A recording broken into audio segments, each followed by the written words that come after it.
Hello friends. आज हम लोग कॉग्निटिव थ्योरी स्टार्ट करने वाले हैं।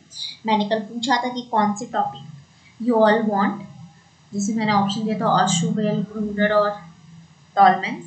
बट ऑशुबेल और टॉलमेन में इक्वल वोटिंग आया, इसलिए मैंने आज ऑशुबेल कर दिया और कल मैं टॉलमेन के थ्योरी को कर दूंगी। ठीक है, बट मेरा ये मानना था कि टॉलमेन और हल मैं लास्ट में पढ़ाती, पहले ऑशुबेल, फिर ब्रूनर, फिर बंडूरा, ये सब करने के बाद टॉलमेन का थ्योरी पढ़ाती हूँ, उसी के साथ टॉलमेन, हल और गैगने पढ़ा देती। अगर आप इस चीज़ से एग्री करते हो तो जरूर बताना कमेंट सेक्शन में या टेलीग्राम चैनल पे, है ना। और वन मोर थिंग फ्रेंड्स, बहुत सारे लर्नर मुझसे पूछ रहे थे कि मैम पेपर 1 के लिए कोई एमसीक्यू बुक बनाइए, कोई प्रीवियस ईयर क्वेश्चन बुक बताइए, जो न्यू लर्नर्स है ना। तो फ्रेंड मैं सब्सक्रिप्शन लिंक पे एक बुक डाल रही हूँ, जो कि नव क्लासेस के बुक का लिंक है वो। ठीक है, एंड उसमें प्रीवियस ईयर क्वेश्चन बहुत अच्छे से दिया हुआ है। वो बुक मेरे पास भी है, बट मैं आपको शो करूंगी उसमें क्या कितने क्वेश्चन दिए हुए हैं, कितने क्या दिए हुए हैं। बहुत बेनिफिशियल है वो पेपर 1 के लिए। तो अगर आप लोग लेना चाहते हैं तो मेरे डिस्क्रिप्शन में जाकर के आप लिंक से जाकर के आप देख सकते हो, जो डिस्काउंट होगा वो आपको वहाँ मिल जाएगा।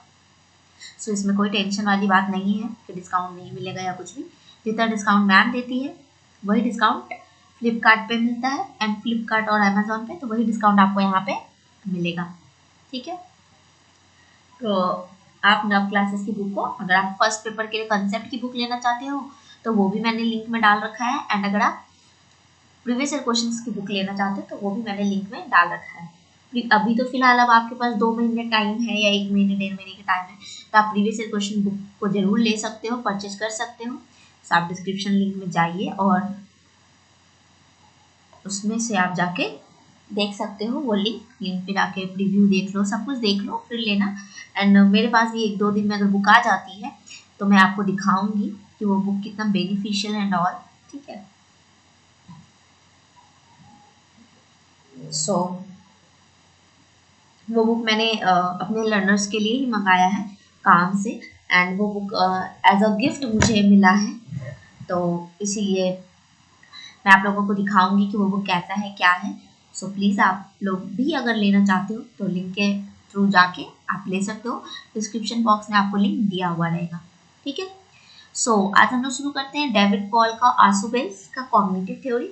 कॉग्निटिव थ्योरी के अंदर हम लोग पढ़ेंगे पियाजे को, आसुबेल को और ब्रूनर को।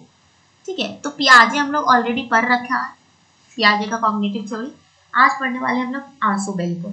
ठीक है, फिर नेक्स्ट वीडियो में हम लोग ब्रूनर पढ़ेंगे एंड फिर फर्दर आगे पढ़ेंगे। तो आसुबेल की बात करते हैं।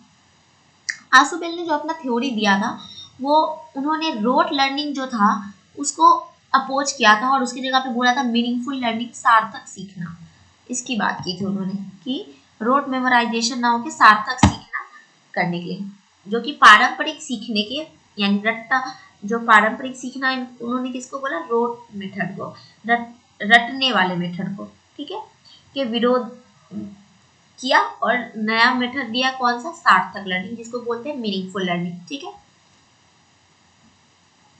और इस मीनिंगफुल लर्निंग का सबसे बड़ा कीवर्ड यही है, सबसे इंपॉर्टेंट सिंगल फैक्टर यही है कि वो लर्निंग जो एक, उस लर्निंग को इन्फ्लुएंस करना, कुछ नया उसमें से डेवलप करना, जो लर्नर पहले से जानते थे उसमें से ही न्यू कुछ डेवलप करना, वही उन्होंने बोला मीनिंगफुल लर्निंग को लेके। ठीक है, और यही जब इस पे वो फोकस किए इन फैक्टर्स पे, क्या influencing learning is what already learners know, जो पहले से वो जानते थे, तब उन्होंने 2 चीज डेवलप किया, कौन कौन से, एक सार्थक लर्निंग, सार्थक सीखना, और एक एडवांस ऑर्गेनाइजर। ठीक है, सार्थक सीखना और एक एडवांस ऑर्गेनाइजर।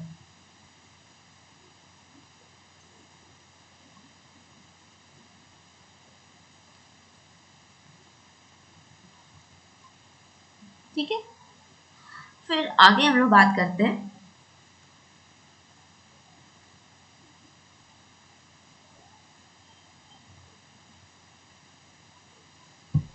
कि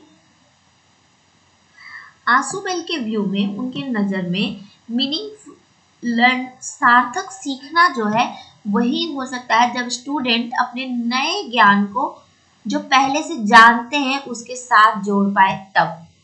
ठीक है, क्या सार्थक लर्निंग उन्होंने उसी को बोला जब स्टूडेंट अपने नए ज्ञान को उसी के साथ जोड़ सके जो पहले से वो जानता था तब।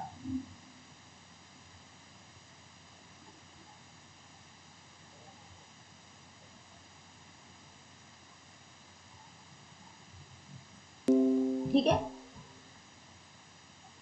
सो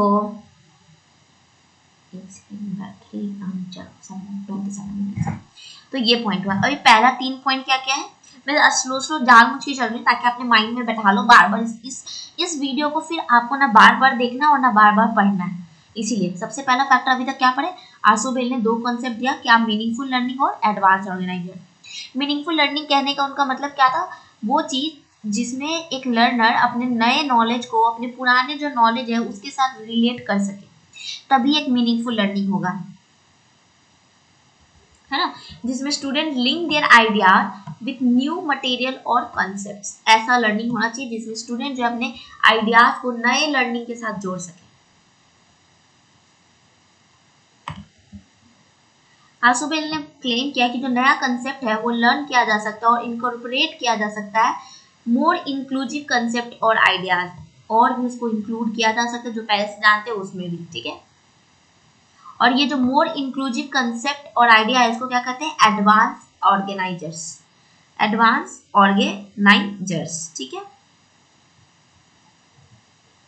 जिसको कि अग्रिम आयोजक भी कहते हैं। ठीक है, आसुबेल का अग्रिम आयोजक भी कहते हैं। भाई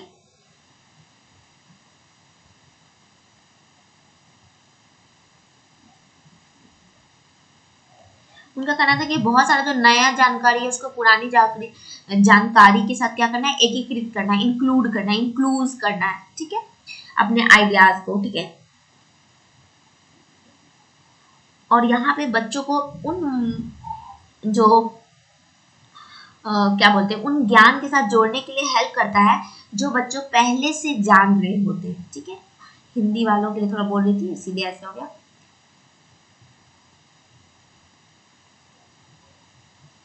ठीक है, और फिर उन्होंने बोला कि जब ये एडवांस ऑर्गेनाइजर यानी अग्रिम आयोजक जब डिजाइन किया गया और प्रोवाइड किया गया तो साइकोलॉजिस्ट ने बोला ये एक मेंटल स्कैफोल्डिंग है नए इंफॉर्मेशन को लड़ने के लिए। बहुत इंपॉर्टेंट कीवर्ड है मेंटल स्कैफोल्डिंग। मेंटल स्कैफोल्डिंग का मतलब क्या हुआ,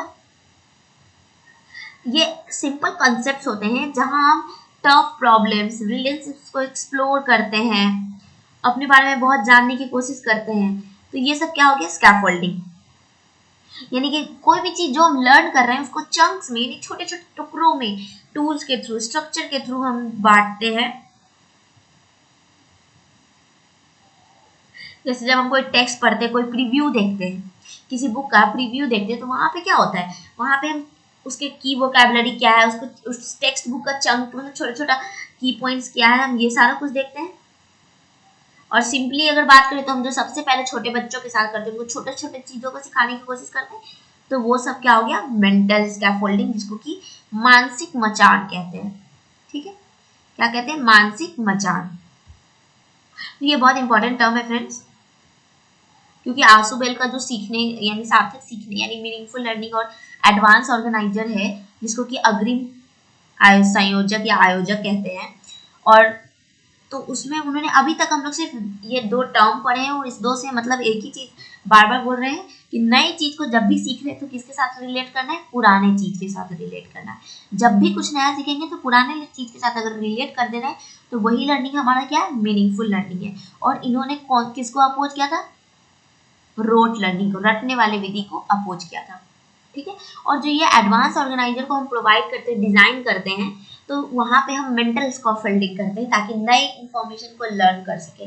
मेंटल स्कैफोल्डिंग क्या हुआ, मानसिक मचान, जिसका मतलब कि हम छोटे छोटे भागों में चीजों को नए की ओर लेके जा रहे हैं, सीख रहे हैं। ठीक है, अगेन लर्निंग थ्योरी जो आसुबेल का है सीखने की अधिगम जो है का जो सिद्धांत है वो यही बिलीव करना है कि नए नॉलेज को अगर सीखना है, लर्निंग ऑफ न्यू नॉलेज उसी पे डिपेंड करेगा जो हम पहले से जान रहे हैं। यानी नॉलेज को हम कंस्ट्रक्ट तभी कर सकते हैं जो अगर हमारा ऑब्जर्वेशन और किसी चीजों को रिकॉग्नाइज करना ऑब्जेक्ट्स उन कॉन्सेप्ट्स के थ्रू जो हमारे पास पहले से है। मतलब हम किसी ज्ञान को तभी कंस्ट्रक्ट कर सकते हैं, तभी बना सकते हैं जब हम किसी चीज को ऑब्जर्व कर रहे हैं और रिकॉग्नाइज कर रहे हैं कि ये घटना घट रही है, तभी हम उन चीजों को रिकॉग्नाइज यानी पहचान सकते हैं कि ये घटना घट रही है या ऑब्जर्व कर सकते हैं जब मेरे पास उस चीजों का कॉन्सेप्ट या समझ पहले से हो। और तभी हम कैसे लर्न करते हैं, नेटवर्क कंस्ट्रक्ट करते हैं, यानी उनके बीच में रिलेशनशिप देखते हैं उन कॉन्सेप्ट्स के बीच में और उनको जोड़ डालते हैं। ठीक है, जोड़ देते हैं।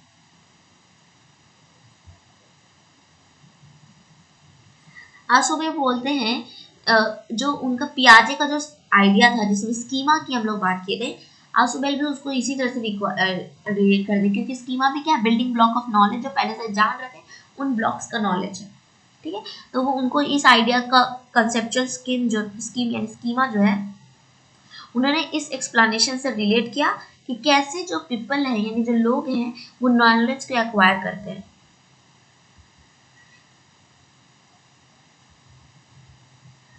यानी अगेन इस थ्योरी के अनुसार अगर सार्थक लर्न करना है, सीखना है, तो इंडिविजुअल को नए नॉलेज को किसके साथ रिलेट करना होगा, जो उनको पहले से है।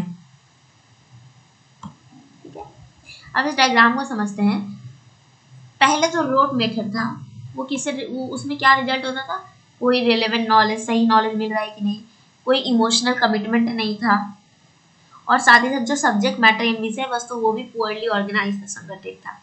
लेकिन वही जब हम मीनिंगफुल लर्निंग करते हैं तो हम वेल ऑर्गेनाइज होते हैं, रिलेवेंट नॉलेज होता है हमारे पास, इमोशनली कमिटेड भी होते हैं ताकि नए नॉलेज के ओल्ड नॉलेज के साथ एग्जिस्ट कर सके, हमारा कंसेप्ट क्लियर होता है, हमारा सब्जेक्ट मैटर क्लियर होता है, और फिर इन सबसे क्रिएटिव प्रोडक्शन होता है। क्लियर है, रोट लर्निंग का उन्होंने डिमेरिट्स बताया और मीनिंगफुल लर्निंग से क्या फायदा है ये बताया। और यहाँ लिखा भी है मीनिंगफुल लर्निंग को कॉन्ट्रास्ट किया जा सकता है रोट लर्निंग के साथ। उन्होंने बोला कि जो मीनिंगफुल लर्निंग है वो किसके विपरीत है, रोट मेमोराइजेशन के। ठीक है,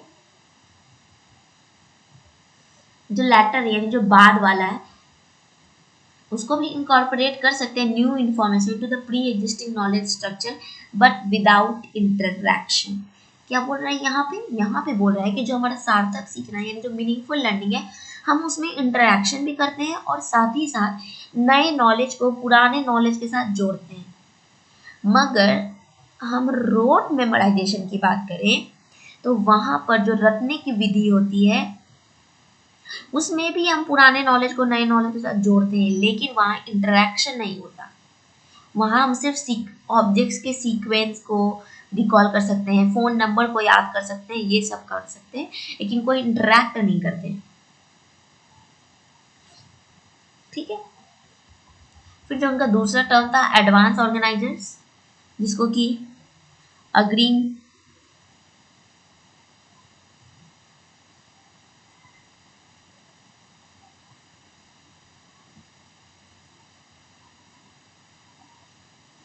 ठीक है, तो अब इसकी बात करते हैं एडवांस ऑर्गेनाइजर क्या है। अग्रिम आयोजकों की बात करें तो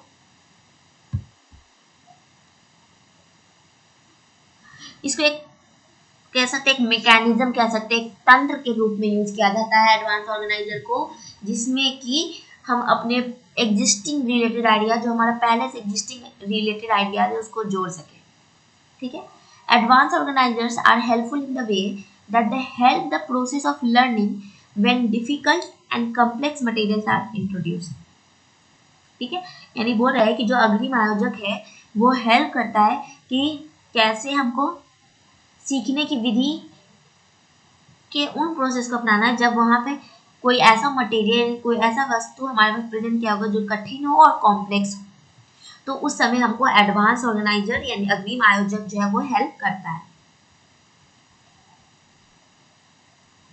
ठीक है, यानी वो ये बस एक स्ट्रक्चर प्रोवाइड करती है, एक संरचना प्रदान करती है ताकि हम अपना जो ओल्ड नॉलेज है उसको न्यू नॉलेज के साथ क्या कर सके, जोड़ सके।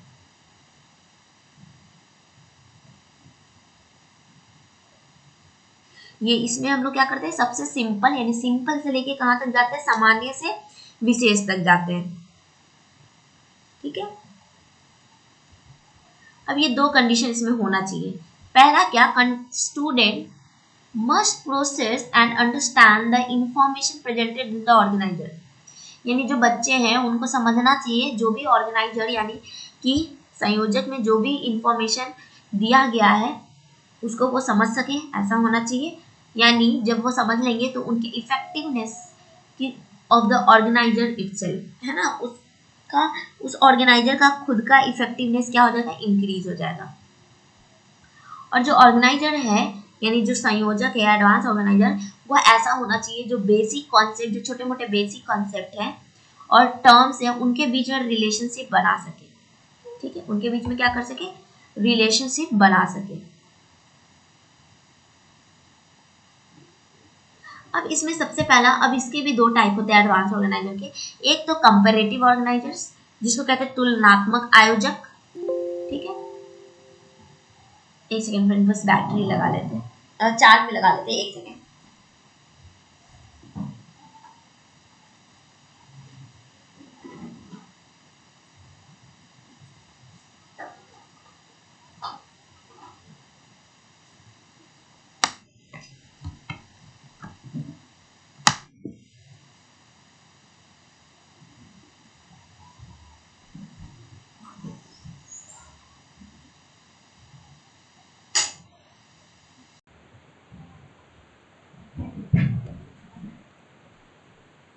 ठीक है, तो कंपैरेटिव ऑर्गेनाइजर जिसको कहते हैं तुलनात्मक आयोजक। ठीक है, अब तुलनात्मक आयोजक की बात करें, इसमें ये एक्टिवेट करता है एग्जिस्टिंग स्कीमा को, यानी जो मौजूद हमारे योजना है उनको क्या करता है, सक्रिय करता है, एक्टिव करता है और रिमाइंडर की तरह काम करता है ताकि हम जो bring into the working memory of what you may not realize are relevant, उसमें हमको ये एक्टिव करता है, सचेत करता है, हमको ये याद कराने में हेल्प करता है जिसको हम ये नहीं समझते थे कि वो हमारे लिए क्या है, मतलब माननीय है या उपयोगी है ना, तो ये करता है।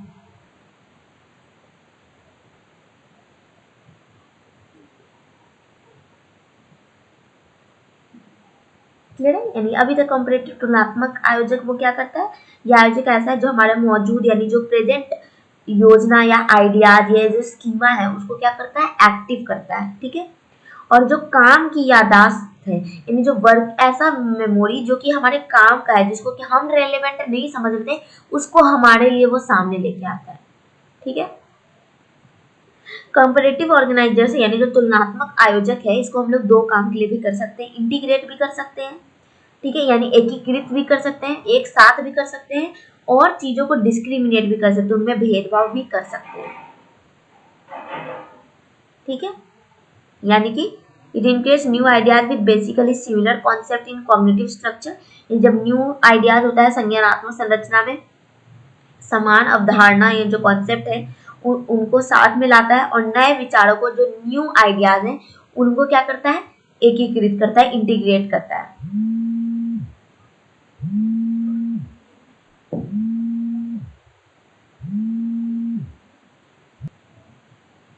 सो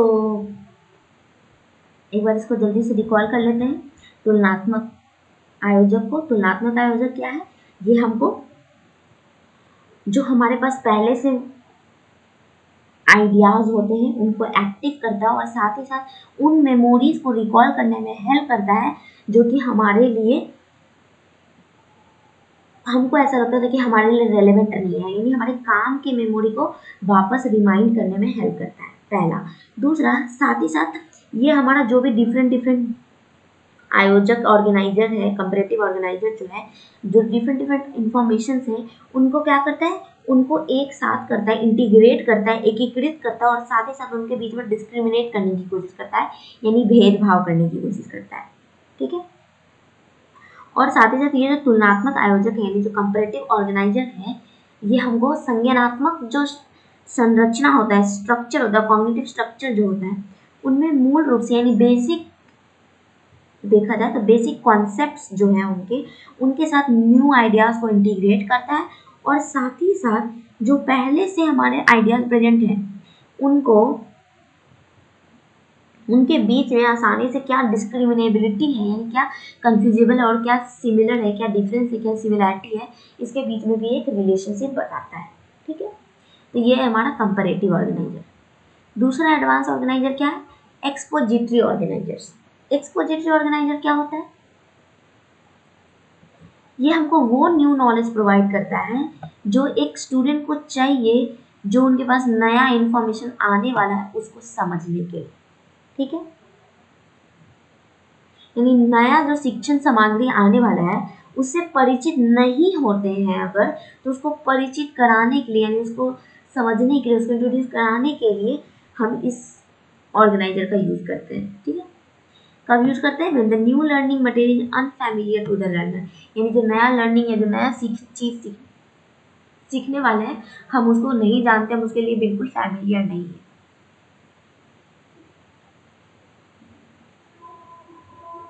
और ये हमेशा रिलेट करते हैं जो लर्नर पहले से जानते हैं और जो नए अनफैमिलियर मटेरियल है जिसको वो नहीं जानते। ठीक है, तो ये चीज है इसमें।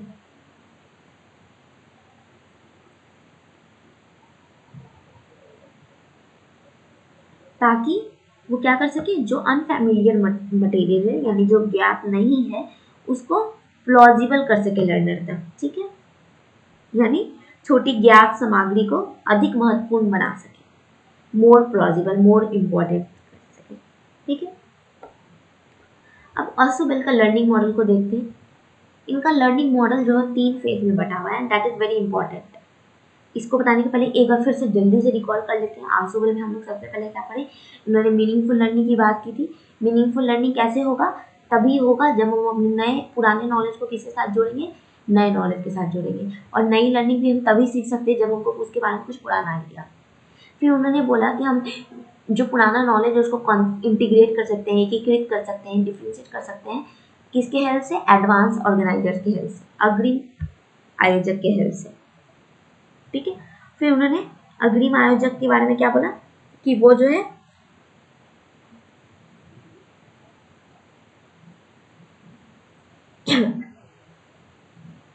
मतलब एक हमको संक्षिप्त परिचय देता है, एक शॉर्ट समराइज करता है एडवांस ऑर्गेनाइजर जो है, अग्रिम आयोजक जो है। इसका विचार हम लोग शिक्षण सामग्री से जोड़ने में, जो भी संबंधित टीचिंग मटेरियल है, हेल्प करता है और उसके पहले से मौजूद है उसके बीच में एक रिलेशनशिप बनाने की कोशिश करता है। और वो भी 2 तरह के होते हैं। कौन कौन से? कंपैरेटिव ऑर्गेनाइजर और एक एक्सपोजिटरी ऑर्गेनाइजर। कंपैरेटिव ऑर्गेनाइजर क्या करता है? तुलना करने की कोशिश करता है, सिमिलैरिटी और डिफरेंसेस को देखता है और पुराने और नए नॉलेज को इंटीग्रेट करता है, एकीकृत करता है। और साथ ही साथ ये हमको इसमें भी हेल्प करता है कि जो हमारा पहले से नॉलेज है उसको एक्टिव करे, और जो हमारे मेमोरी में कुछ ऐसा नॉलेज जो हमारे काम आने वाला है उसको वापस से रिकॉल करा सके। ठीक है, और प्रदर्शनी आयोजक जिसको कि एक्सपोजिटरी ऑर्गेनाइजर कहते हैं, ये क्या करता है? जो भी न्यू नॉलेज आने, जो अनफैमिलियर नॉलेज है जिसके बारे में हमको कुछ नहीं पता होता है, उसको फैमिलियर और ओल्ड नॉलेज के साथ जोड़ने की कोशिश करता है। ठीक है,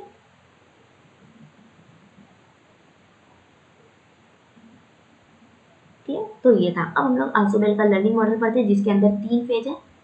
पहला फेज क्या है? Advance organiser. सबसे पहले हम क्या करेंगे, ये फेज नंबर 1 का नाम है, एडवांस ऑर्गेनाइजर। दूसरा फेज क्या है? Learning presentation of learning task और मटेरियल, जो लर्निंग टास्क और मटेरियल है उसको प्रेजेंट करेंगे। और तीसरा क्या है? स्ट्रेंथनिंग करेंगे कॉग्निटिव ऑर्गेनाइजेशन को। ठीक है,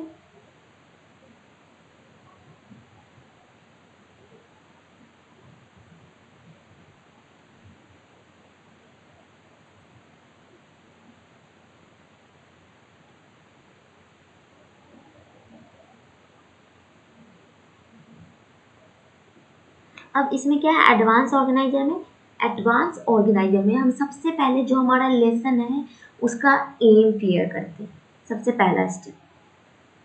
ठीक है। लाइक मैं आज सुबह आपको पढ़ाई तो मैंने आपको बताया कि इसका सबसे पहला एम क्या है भाई कि नेट जेआरएफ में पूछता है। ये हम लोग कौन सा कॉग्निटिव थ्योरी पढ़ रहे हैं, ठीक है। उसके बाद मैंने आपको क्या किया, लेसन को प्रेजेंट किया, ठीक, लेसन को प्रेजेंट किया कि क्या क्या है। फिर साथ ही साथ रिलेट करते गई ऑर्गेनाइजर को स्टूडेंट के पुराने नॉलेज के साथ, ठीक है, यानी बच्चे को पहले क्या नॉलेज था उसके साथ रिलेट करते गए। ये पहले फेज में किया। अब दूसरे फेज में क्या किया, हम लर्निंग टास्क और मटेरियल को प्रेजेंट कर दिए, सामने लेके आए और उनको बोले कि ये भी तो ऑर्गेनाइजेशन है, इसको न्यू मटेरियल में बनाओ, नए मटेरियल में, मतलब अब ऐसा सामग्री बनाओ जो नया और ओल्ड दोनों मटेरियल क्या हो, शामिल हो और उसको लॉजिकल ऑर्डर में अरेंज करो, ठीक है।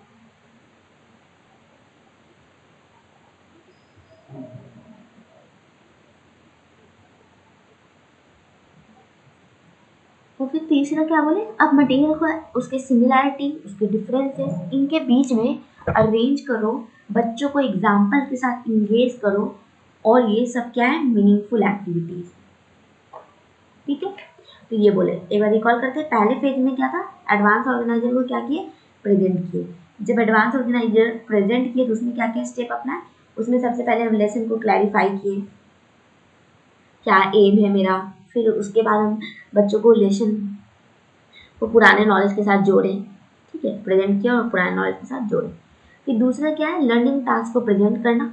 इसके अंदर क्या क्या करते हैं, इसके अंदर हम एक संगठन बनाते हैं नए मटेरियल का, फिर उसके बाद उसको लॉजिकल ऑर्डर में अरेंज करने की कोशिश करते हैं और फिर फाइनली जो भी मटेरियल प्रेजेंट किए हैं उसमें बेसिक सिमिलैरिटीज क्या है, ठीक, सामान्यता क्या है, उनमें डिफरेंसेस क्या है, भेद क्या है, इन सबको एग्जाम्पल के साथ हम रिलेट करने की कोशिश करते हैं और साथ ही साथ बच्चों को सार्थक सीखने में मदद करते हैं, मीनिंगफुल लर्निंग।